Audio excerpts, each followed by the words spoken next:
Hi students, good morning and welcome to Chemistry Concept સવર્ગ સંયોજનો ચેપ્ટરમાં ગયા લેક્ચરમાં સવર્ગ સંયોજનોની ઉપયોગિતા વિશે ભણ્યા હતા અને એમાં આપણે ચાર ઉપયોગિતા ભણ્યા હતા. આજે જે બાકી રહી ગયેલો ટોપિક છે એને આપણે કવર કરીએ. સવર્ગ સંયોજનોની ઉપયોગિતા જૈવિક તંત્રોમાં. શેમાં? જૈવિક તંત્રોમાં. તો જૈવિક તંત્ર કોને કહેવાય એ સમજીએ. તો આ જૈવિક તંત્રમાં સવર્ગ સંયોજનોનો શું ઉપયોગ છે એ મેં લગભગ આગળ એક વિડીયોમાં તમને સમજાવેલું છે. પહેલું તો જૈવિક તંત્રની વાત કરીએ તો એક વસ્તુ આવે ક્લોરોફિલ, કે જે લીલા પાંદડામાં હોય અને લોહીમાં શું હોય? હિમોગ્લોબિન. તો હિમોગ્લોબિન અને ક્લોરોફિલ આ બંને સંકીર્ણ સંયોજનો છે. ક્લોરોફિલ મેગ્નેશિયમ +2 નું સંકીર્ણ સંયોજન છે અને જે પ્રકાશ સંશ્લેષણમાં ઉપયોગી છે. અને હિમોગ્લોબિન Fe+2 નું સંકીર્ણ છે, જે શેના માટે ઉપયોગી છે?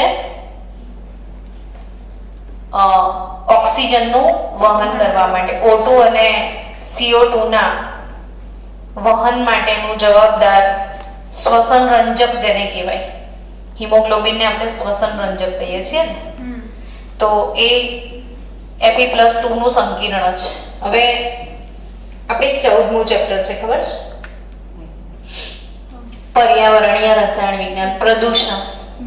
ને એમાં જો પીવાલાયક પાણી હોય ને, એ પીવાલાયક પાણીમાં નાઇટ્રેટની અશુદ્ધિ વધી જાય, NO3-1.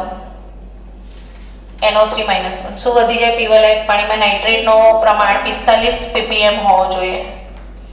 અને એ 45 ppm થી વધી જાય પીવાલાયક પાણીમાં નાઇટ્રેટનું પ્રપોર્શન કેટલું વધી જાય? 45 ppm થી વધી જાય તો Fe+2 જે છે ને એ ઓક્સિડાઇઝ થઈ જાય, એનો ઓક્સિડેશન થાય ને Fe+3 માં કન્વર્ટ થઈ જાય. આ એક એમનામ જસ્ટ ફોર યોર નોલેજ તમને સમજાવું છું કે Fe+2 નો જે સંકીર્ણ છે એ પાણીના નાઇટ્રેટના લીધે એનો ઓક્સિડેશન થાય. ઓક્સિડેશન બી સમજવા જેવી વાત છે કે Fe+2 માંથી ઓક્સિડેશન આંક વધીને શું થાય? Fe+3. Fe2 માંથી કેટલો થઈ જાય ઓક્સિડેશન આંક? Fe+3.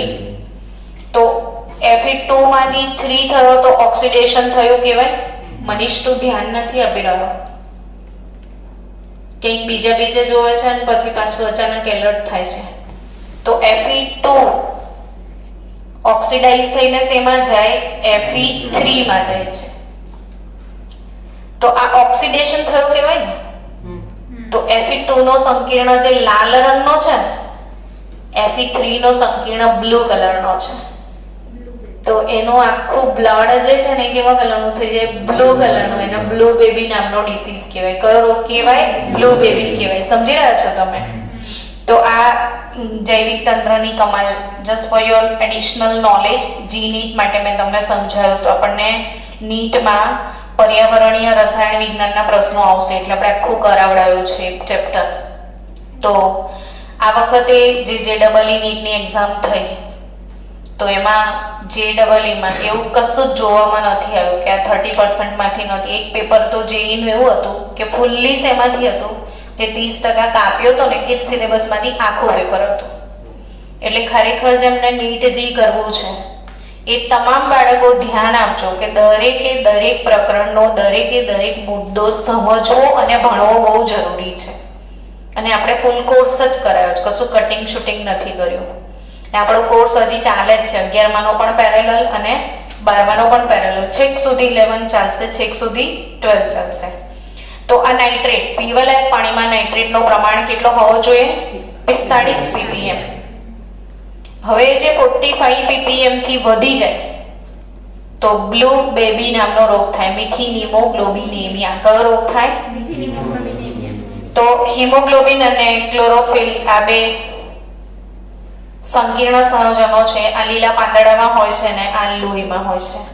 એવું જ બીજે ક્યાં જોવા મળે છે તો કોબાલ્ટ યુક્ત સવર્ગ સંયોજન. તમે લખજો મારી સાથે સાથે નોટમાં નોંધ. કોબાલ્ટ યુક્ત સવર્ગ સંયોજન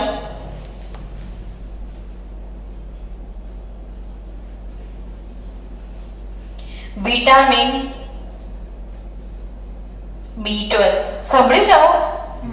વિટામિન B12 શબ્દ અને તમે બધા જ લોકોને કહેતા સાંભળતા હશો ને B12 ની ડેફિશિયન્સી જે બીમાર પડે એને શેની ડેફિશિયન્સી હોય B12 ની. તો વિટામિન B12 હવે B12 શું છે તો સાયનો કોબાલ એમાઇન. સાયનોકોબાલ એમાઇન કહેવાય એને. આ બધા જ ઝીણા ઝીણા એમસીક્યુ છે. આ ટોપિક શા માટે ડિટેલમાં ભણાઈ રહી છું કે આ ટોપિક 2 માર્કના ટુકડામાં પૂછાય છે અને એમસીક્યુમાં પૂછાશે. અહીંથી 2 માર્કનો એક ટુકડો કયો આવી શકે એ સમજાવું તમને કે જૈવિક તંત્રોમાં સવર્ગ સંયોજનોનું મહત્વ સમજાવો. શું 2 માર્કનો ટુકડો આવશે? જૈવિક તંત્રોમાં સવર્ગ સંયોજનોનું મહત્વ સમજાવો. કેટલા માર્ક્સનો? 2 માર્ક્સનો. એટલે તમારે ક્લોરોફિલ, હિમોગ્લોબિન, વિટામિન B12 શું છે અને હજી આગળ વિટામિન B12 એટલે શું? સાયનોકોબાલ એમિન. શું? સાયનોકોબાલ એમિન. અને એ શું છે તો એનેમિયાનો પ્રતિદ્રવ્ય. એનેમિયા એટલે ખબર છે તમને? લોહી ઓછું થઈ જાય ને એ લોહી ઓછું થઈ જાય તો B12 ની ડેફિશિયન્સી આવે તો અશક્તિ આવી જાય, શરીરમાં નબળાઈ આવે, થાક લાગી જાય, સ્ફૂર્તિ ના આવે ને એનેમિયા કહેવાય. તો એ એનેમિયાનો પ્રતિદ્રવ્ય છે આ. અને જેને અશક્તિ, થાક હોય ને વિટામિન B12 ની ડેફિશિયન્સી હોય તો B12 વધારવાનો ટ્રાય કરવાનો. એ સિવાય જૈવિક તંત્રમાં બીજા 2 અગત્યના ઉત્સેચકો છે કે જે સંકીર્ણ સંયોજનો છે. અગત્યના 2 ઉત્સેચકો કે જે સંકીર્ણ સંયોજનો છે ને એ કયા તો કાર્બોક્સીપેપ્ટિડેઝ. શું લખ્યું છે મેં અહીંયા? કાર્બોક્સીપેપ્ટિડેઝ. કયો ઉત્સેચક? કાર્બોક્સીપેપ્ટિડેઝ. અને બીજો કાર્બોક્સીપેપ્ટિડેઝ એ. ફરી એકવાર 2 વાર 3 વાર મનમાં બોલો. કાર્બોક્સીપેપ્ટિડેઝ એ શું છે? પણ એ છે શું? ઉત્સેચક. હા. અને બીજો કાર્બોનિક એનહાઇડ્રેસ. કાર્બોનિક એનહાઇડ્રેસ. હવે આ બંને MCQ માં પૂછતા કોઈ રોકી શકે એમ નથી. બધા ઝીણા MCQ છે, ઢગલો MCQ છે આટલામાં. તો મસ્ત રીતે પ્રિપેર કરો ને યાદ રાખો કે ક્લોરોફિલ મેગ્નેશિયમ 2 નું સંકીર્ણ પ્રકાશ સંશ્લેષણ માટે જવાબદાર, હિમોગ્લોબિન Fe+2 નું સંકીર્ણ O2 અને CO2 ના વહન માટેનું શ્વસન રંજક, પછી કોબાલ્ટ યુક્ત સવર્ગ સંયોજન. કોબાલ્ટ યુક્ત સવર્ગ સંયોજન કોણ? વિટામિન B12 સાયનોકોબાલ એમિન જે એનેમિયાનો પ્રતિદ્રવ્ય છે. અને 2 ઉત્સેચકો શરીરમાં છે, કાર્બોક્સીપેપ્ટિડેઝ A અને કાર્બોનિક એનહાઇડ્રેસ. આ બંને પણ ઉત્સેચકો છે પણ એ બંને શું છે? સવર્ગ સંયોજનો. તો હમણાં શું ભણ્યા એમ કહો મને, ચલો ફાસ્ટ. સવર્ગ સંયોજનોનું મહત્વ. હવે એના પછી નેક્સ્ટ ઉપયોગિતા છે સવર્ગ સંયોજનો ઇન્ડસ્ટ્રી માટે. ઔદ્યોગિક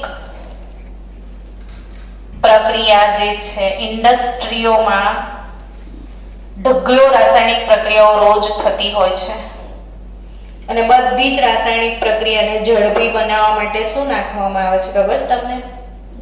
ઉત્સેચક નહીં. આપણે ઉત્સેચક નહીં, આપણે ઉદ્દીપકો વાપરીએ છીએ. તો ઔદ્યોગિક પ્રક્રિયાઓને ઝડપી બનાવવા માટે ઉદ્દીપકો તરીકે સવર્ગ સંયોજનો વપરાય છે ને એના ઉદાહરણો છે રોડિયમ કોમ્પ્લેક્સ. આ તો બોર્ડનો એટલો બધો ફેવરિટ પ્રશ્ન છે કે જે ડબલ નીટ બોર્ડ વાળાને બહુ જ ગમે છે. એટલે તમને ગમે ત્યારે તમે મને રસ્તામાં મળો ને હું પૂછું કે આ રોડિયમ સંકીર્ણ બોલો તો પટ લઈને બોલવાનું, એવું તૈયાર કરવાનું. બેઠા બેઠા જ્યારે અહીંયા નવરા બેઠા છો તો હવે હેલ્ધી વાતો કરો, વિચિત્ર વાતો કર્યા વગર, તો ફાયદો થશે. PH3P થ્રાઇસ RHCl આ એક સંકીર્ણ છે રોડિયમ કોમ્પ્લેક્સ, અને આ ઉદ્દીપકનું નામ છે વિલ્કિન્સન ઉદ્દીપક. શું કહેવામાં આવે છે આને?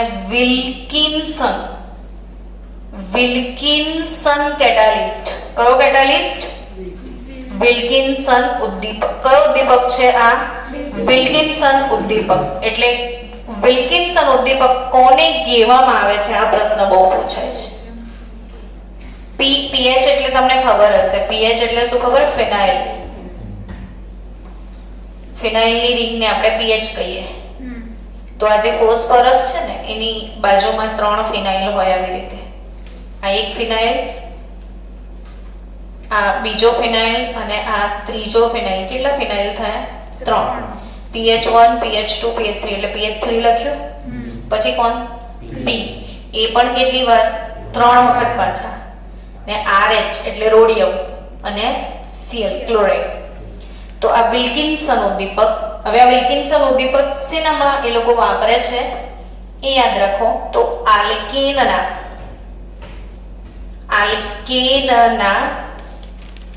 ડિહાઇડ્રોજિનેશન માટે. શેના માટે વાપરે છે? આલ્કેનના ડિહાઇડ્રોજિનેશન માટે વાપરે છે. તો આલ્કેનનો ડિહાઇડ્રોજિનેશન એના માટે વિલ્કિન્સન ઉદ્દીપક વપરાય. તો નેક્સ્ટ ઉપયોગિતા શેમાં ભણ્યા તમે? ઔદ્યોગિક પ્રક્રિયાઓ. હવે એનાથી નેક્સ્ટ સોના અને ચાંદીના પ્લેટિંગ માટે. સોના ચાંદીનો ઢોળ ચડાવવા માટે કોઈના પર ચડાવવો પડે સોના ચાંદીનો ઢોળ, એવું કોમન. ચલો, લોખંડની વસ્તુ પર તો નહીં, બટ સોના ચાંદીનો ઢોળ ક્યાં ચડાવે? તો ઘરેણા પર સોનાનો ઢોળ ચડે. અને ઘણા બધા ગિફ્ટ આર્ટિકલ હોય ને, કોઈને ગિફ્ટમાં આપવા માટેના આર્ટિકલ નથી હોતા, આખા સિલ્વર દેખાય, તો એના પર ચાંદીનો ઢોળ ચડાવેલો હોય. એવી રીતે મૂર્તિઓ હોય તો એના પર બી સોના ચાંદીનો ઢોળ ચડે. ને ઢોળ ચડાવવાની પ્રોસેસ તમને ખબર હશે કે આવી રીતે દ્રાવણ લેવાનું, પછી એનોડ મૂકવાનો, કેથોડ મૂકવાનો, બેટરી લગાવવાની. ખ્યાલ છે તમને? પોઝિટિવ અને નેગેટિવ. પોઝિટિવ એનોડ, નેગેટિવ શું છે? કેથોડ. ને હંમેશા છે ને એનોડ ઓગળીને દ્રાવણમાં જાય ને કેથોડ પર જમા થાય. એટલે જેના પર ઢોળ ચડાવવાનો હોય ને એને ક્યાં મૂકવાનું? કેથોડ પર મૂકી દેવાનું. આપણે શીખીશું આગળ, ઘણા બધા ચેપ્ટરમાં આવશે એની આ સેમ પ્રોસેસ, ડિટેલમાં ભણીશું. પણ ફિલહાલ યાદ રાખો કે જેના પર ઢોળ ચડાવવાનો હોય એ ક્યાં મુકાય? કેથોડ પર. કારણ કે કેથોડ પર હંમેશા વસ્તુઓ જમા થતી હોય છે. હવે પ્રશ્ન એમ થાય કે આને તમારે સંકીર્ણ સંયોજનોને શું લેવા દેવા છે મેડમ? તો આપણે સંકીર્ણ સંયોજનોમાં જે ઢોળ ચડાવવા માટે દ્રાવણો વપરાય છે ને, એ ગઈકાલના લેક્ચરમાં આપણે શીખ્યા ને, નિષ્કર્ષણ ચાંદી અને સોનાનું KCl વડે 4 બાટલા મેટલ, 8 બાટલા સાયનાઇડ, 2 બાટલા પાણીના और हवा का झोंका. तो मेटल Cn2 માઇનસ આ વાળું સંકીર્ણ, Au Cn2 માઇનસ, અથવા ચાંદી હોય તો AgCn2 માઇનસ. ને આનો આ દ્રાવણ હોય. સોનાનો ઢોળ ચડાવવો હોય તો આ, ચાંદીનો ચડાવવો હોય તો આ બેમાંથી. ને આ રીતે ઇલેક્ટ્રોપ્લેટિંગ એટલે સોના ચાંદીના ઇલેક્ટ્રોપ્લેટિંગ કરીને આકર્ષક પ્રતિકૃતિઓ હસ્તકલા દ્વારા જે બનાવવામાં આવે છે એમાં પ્લેટિંગમાં આ બંને દ્રાવણો વપરાય છે. ચલો હવે નેક્સ્ટ ઉપયોગ શ્વેત શ્યામ ફોટોગ્રાફીમાં.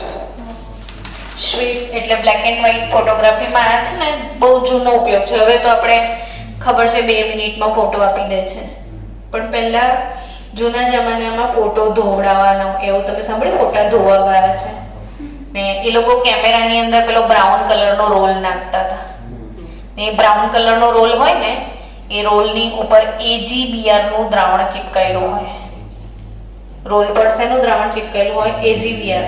ને હવે આના પર ધારો કે આ ફોટો પડી ગયો બરાબર આ કોઈનો, તો એ સિવાયનું જે આજુબાજુ વાળો પોર્શન હોય એ ધોવો પડે ને, એને ધોવા માટે આ જે કેમેરાનો રોલ છે, કેમેરાનો શું રોલ, એને એ લોકો કેમેરા રોલને હાઇપોના દ્રાવણમાં ડુબાડે. એટલે આપણા તો MCQ થઈ રહ્યા છે ને, હાઇપોનું દ્રાવણમાં ડુબાડે. શેમાં ડુબાડે? કેમેરા રોલને હાઇપોના દ્રાવણમાં. ને એ હાઇપોનો દ્રાવણ એટલે શું તમને કહું? Sodium thiosulphate. હાઇપોનું દ્રાવણ એટલે સોડિયમ થાયોસલ્ફેટ. આ યાદ રાખજો, Na2S2O3. Sodium thiosulphate. શું કીધું મેં?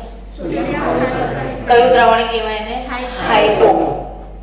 હાઇપો એટલે હાઇપો એટલે સોડિયમ થાયોસલ્ફેટ. ને આવી રીતે આ જે રોલ હોય ને એને શેમાં પલાળવાનો?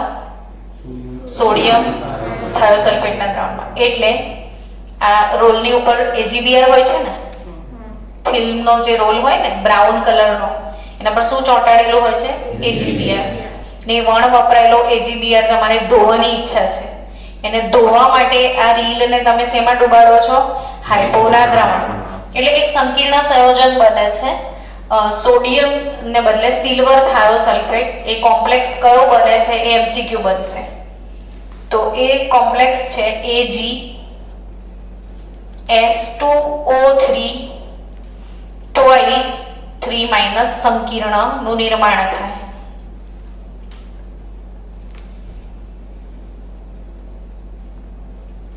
સિલ્વર થાયોસલ્ફેટ કહેવાય. એટલે અહીંયા આપણે સવર્ગ સંયોજનોનું મહત્વ ભણી રહ્યા છીએ ને. તો આ જે કેમેરા રોલ છે એને હાઇપોના દ્રાવણમાં તમે ડુબાડો ને તો જે સિલ્વર થાયોસલ્ફેટ, આ વધારાનો સિલ્વર જે છે એ સિલ્વર થાયોસલ્ફેટનો સંકીર્ણ બનાવે. આ જે સંકીર્ણ છે ને એ પાણીમાં દ્રાવ્ય છે. સંકીર્ણની શું ખાસિયત છે? સંકીર્ણ પાણીમાં દ્રાવ્ય છે. એટલે એ જે કેમેરાનો રોલ છે એ પાણીમાં પછી ધોઈ નાખવાનો. એટલે પહેલા હાઇપોના દ્રાવણમાં ડુબાડો ને તો આ સંકીર્ણ બને એના પર, પછી એને શેમાં ડુબાડવાનું? પાણીમાં. એટલે આ સંકીર્ણ પાણીમાં જતું રહે તો કેમેરાનો રોલ ધોવાઈ જાય. સમજી રહ્યા છો? હવે આ ઇન્ફોર્મેશન બહુ રેર ટીચર તમને આપી શકે. કોઈ કોમન ટીચરની એ નથી કે આ બધી ઇન્ફોર્મેશન શેર કરે. એટલે ઉપયોગિતા બી તમે જોશો તો તમને આઈડિયા આવશે કે તમે કયા લેવલે ભણી રહ્યા છો. ચલો, તો તમને મેં શું સમજાવ્યું હમણાં? સોના ચાંદીના જે નમૂનાઓ છે એના પર પ્લેટિંગ કરવા માટે, ઢોળ ચડાવવા માટે AgCN ટ્વાઇસ અને AuCN ટ્વાઇસ નું દ્રાવણ વપરે. અને બીજું મેં શું શીખવાડ્યું? ઉપયોગિતા બોલો. કઈ ફોટોગ્રાફી? શ્વેત. ચલો, હવે છેલ્લી ઉપયોગિતા, એ પણ મન મૂકીને સમજી લેજો. MCQ છે આમાં બી, અને એટલા બધા MCQ છે. એમાં છેલ્લી ઉપયોગિતા છે ઔષધકીય રસાયણ વિજ્ઞાનમાં. ઔદ્યોગિક પતી ગયું, ફોટોગ્રાફી પતી ગયું, હવે શેમાં? ઔષધકીય વિજ્ઞાનમાં. ને ટૂંકમાં મેડિકલ ક્ષેત્રે જેને કહી શકાય, ને મેડિકલ ફિલ્ડમાં સવર્ગ સંયોજનોનું શું મહત્વ? આપણે જોયું, તમે જૈવિક તંત્રોમાં ભણ્યા, પછી ઉદ્યોગોમાં ભણ્યા, વિલ્કિન્સન ઉદ્દીપક તરીકે, ફોટોગ્રાફીમાં, પછી શ્યામ શ્વેત ફોટોગ્રાફી તો થઈ ગયું, પછી આપણે કલાકૃતિને હસ્તકલાના નમૂના ઉપર ઢોળ ચડાવવા માટે, અને આ ઔષધકીય રસાયણ વિજ્ઞાન છેલ્લો. અગેન અહીંયાથી 2 માર્ક્સનો છૂટો પ્રશ્ન આવશે. તો ઔષધકીય રસાયણ વિજ્ઞાનમાં ચિલેટ થેરાપી તરીકે ઉભરતી પદ્ધતિ છે કિલેટ થેરાપી. શું? કિલેટ થેરાપી. કિલેટ એટલે શું? ચિલેટ અથવા કિલેટ કોને કહીએ છીએ બોલો આપણે? જેમાં EDTA ENPN એટલે જે ચક્રીય સંયોજન બનાવે ને એને આપણે શું કહીએ છીએ? ચીલેટ. શું કહીએ છીએ? ચીલેટ. તો ચીલેટ થેરાપીમાં કઈ રીતે ઉપયોગ થાય છે સમજીએ તો વનસ્પતિ અને પ્રાણીઓ. કોની વાત કરી રહ્યા છીએ? વનસ્પતિ અને પ્રાણી. આ પ્રાણીઓમાં બાય ચાન્સ ઘણી બધી ધાતુઓ છે, એમાં વિષ હોય છે, બરાબર? એટલે ધાતુનો જે વિષકારક ગુણધર્મ હોય વધારે પ્રમાણ જતું રહે તો એ ધાતુનો જે વિષકારક ગુણધર્મ હાજર હોય તેની સમસ્યાઓના નિદાનમાં ઉપયોગી થાય. ફોર એક્ઝામ્પલ હું તમને સમજાવું કે કોઈએ બાય ચાન્સ ઝેર પી લીધું. શું પી લીધું? ઝેર. જૂના જમાનામાં તમે સાંભળ્યું હશે સોમલ ઝેર ને આવા બધા ઝેરના બી નામ હતા. તો ઝેર આર્સેનિક અને લેડ નામ હોય. મોટા ભાગે ઉંદર મારવાની દવા જે હોય ને એ બી આર્સેનિક અને લેડ મેટલની હોય. સમજી રહ્યા છો? તો આર્સેનિક ને લેડ મેટલના જે ઝેર હોય, હવે બાય ચાન્સ કોઈ ઉંદર મારવાની દવા ગળી લીધી મરવા માટે કે કોઈએ આર્સેનિક ઝેર પી લીધું અને પછી થોડી વાર પછી પીધા પછી એમ થયું ના હારું ના પીધું હોત તો સારું ને તમે એને દવાખાને લઈ જાઓ તો આ ઝેર બોડીમાંથી બહાર કેટે કાઢવાનું. તો ડોક્ટર શું પીવડાવે ખબર? EDTA લિગેન્ડ પીવડાવી દેવાનો. એને શું પીવડાવી દેવાનો? લિગેન્ડ. EDTA લિગેન્ડ પીવડાવો એટલે આ જે ધાતુઓ છે એ EDTA સાથે શું બનાવી દે? સંકીર્ણ સંયોજન. અને તમને ખબર છે કે એક ક્ષાર બીજા ક્ષારમાં ગુણધર્મો બદલી નાખે તો સંકીર્ણ ક્ષાર બને. એટલે આના જે ઝેરી ગુણધર્મો છે એ મીઠા થઈ જાય. તો ઝેર ગળ્યું થઈ જાય. સમજ્યા ને? તો ઝેર રહેશે નહીં અને બધું ઝેર નીકળી જાય બોડીમાંથી, ડ્રેન થઈ જાય તો એને ચીલેટ થેરાપી કહેવાય. તો EDTA લિગેન્ડ ચીલેટિંગ જ છે ને? કેટલા લોકોને સમજણ પડી? મેં શું શીખવાડ્યું? પડી ખબર? પડી ને? કેમિસ્ટ્રી સમજણ પડે છે? ઓકે. તો આપણે શું ભણી રહ્યા હતા સમજો કે કોઈએ બાય ચાન્સ ઝેર પી લીધું. હવે ઝેર આર્સેનિક અથવા લેડનું ઝેર હોય, બરાબર? એને દૂર કેવી રીતે કરાય? તો EDTA પીવડાવી દેવાનો. તો EDTA ચીલેટિંગ લિગેન્ડ છે એટલે આ મેટલ સાથે શું બનાવશે? ચીલેટ બનાવશે, સંકીર્ણ સંયોજન બનાવશે. ને એ સંકીર્ણ સંયોજન બની જાય ને એટલે એની જે ઝેરી અસર છે એ નવા ગુણધર્મોમાં કન્વર્ટ થઈ જાય, ઝેરેલું થઈ જાય બોડીમાંથી. એટલે એને કહેવાય ચીલેટ થેરાપી. હવે તમને પ્રશ્નમાંથી MCQ કયા આવશે, શું યાદ રાખવાનું છે એ બધું કહી દઉં. તો અમે શું લખ્યું? વનસ્પતિ અને પ્રાણીઓ. એમાં શું વિષકારક ગુણધર્મ હોય એની સમસ્યાના નિવારણ માટે કઈ થેરાપી વપરાય? ચીલેટ થેરાપી. સમજી રહ્યા છો? ચીલેટ કિલેટ કઈ પણ બોલી શકો છો. જો આ લખાશે ચીલેટ, બોલો હોય તો કિલેટ પણ બોલો, ચીલેટ પણ બોલો, વોટ એવર યુ લાઈક. તમને અહીંયા કોઈ લડશે નહીં. હવે શરીરમાં વધારાનું તાંબુ, આપણો MCQ પર ફોકસ કરો. શરીરમાં શું એક્સેસ થઈ જાય? તાંબુ વધી જાય ને વધારાનું તાંબુ દૂર કરવું હોય તો કયો લિગેન્ડ વપરાય? કિલેટ લિગેન્ડ કયો વપરાય? તો MCQ બનશે. તો યાદ રાખજો ડી પેનિસિલેમાઇન. શું? ડી પેનિસિલેમાઇન. બોક્સ જ બનાવી દો નોટમાં. વધારાનું તાંબુ દૂર કરવું છે. શું દૂર કરવું છે? વધારાનું તાંબુ. કયો લિગેન્ડ વાપરશો? ડી પેનિસિલેમાઇન. કયો લિગેન્ડ વાપરશો? ડી પેનિસિલેમાઇન. એટલે વધારાનું તાંબુ ડી પેનિસિલેમાઇન થી દૂર થઈ જશે. અને સાથે સાથે ડિસ્ફેરી ઓક્ઝિમ બી. ડી પેની વધારાનું શું દૂર કરવું છે? તાંબુ.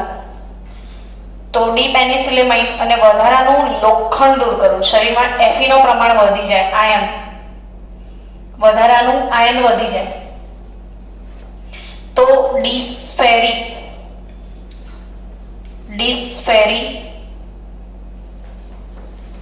ઓક્ઝિમ બી. શું? ડિસ્ફેરી ઓક્ઝિમ બી. આ બંને શું થયા તમારા MCQ. આયન માટે કોણ? ડિસ્પેરિઓક્સિમ બી. ને તાંબા માટે કોણ? હા, ને આ કઈ થેરાપી કહેવાય? ચિલેટ થેરાપી કહેવાય. એ સિવાય તમને કહું, કેન્સરની ગાંઠ થઈ હોય ને તો એને શરીરમાં જ બાળી નાખવામાં આવે છે, જેને આપણે કેમોથેરાપી કહેતા હોઈએ છીએ. એ કેન્સરની સારવાર માટે સિસપ્લેટિન એક દવા વપરાય છે. કઈ? સિસપ્લેટિન.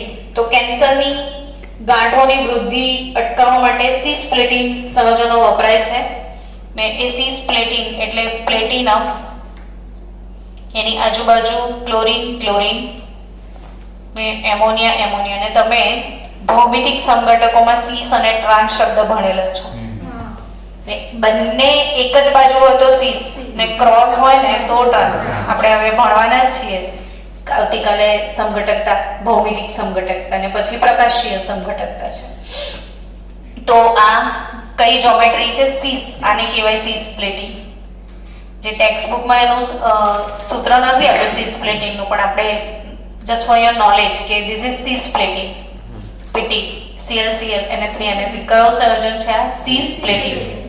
તો એ જે સીસ પ્લેટિન છે એ કેન્સરની સારવાર માટે વપરાય છે. કેન્સરની ગાંઠોની વૃદ્ધિને અટકાવવા માટે વપરાતી દવા કઈ? સીસ પ્લેટિન. તો ઔષધકીય રસાયણ વિજ્ઞાનમાં ચિલેટ થેરાપી સમજણમાં આવી ગઈ કે કોઈ શરીરમાં ઝેર ગળી ગયું હોય તો એ ધાતુનો જે વિષકારક ગુણધર્મ છે એને બદલવા માટે EDTA પીવડાવવામાં આવે છે. સમજી રહ્યા છો? એવી રીતે વનસ્પતિ ને પ્રાણીઓમાં જો તાંબુ વધી જાય તો ડી-પેનિસિલેમાઇન વપરાય, અને શું વધી જાય? આયન, તો ડિસ્પેરિઓક્સિમ બી વપરાશે. તો તમને કમ્પ્લીટ સમજમાં આવી ગયું. તો આપણે ઉપયોગિતા ટોપિક સંપૂર્ણ રીતે પતી ગયો. રંગ પતી ગયા છે, સ્ફટિક ક્ષેત્રવાદ પતી ગયો છે, આગળનું પતી ગયું છે. હવે આવતીકાલે આપણે ભણીશું ભૌમિતિક સંઘટકતા.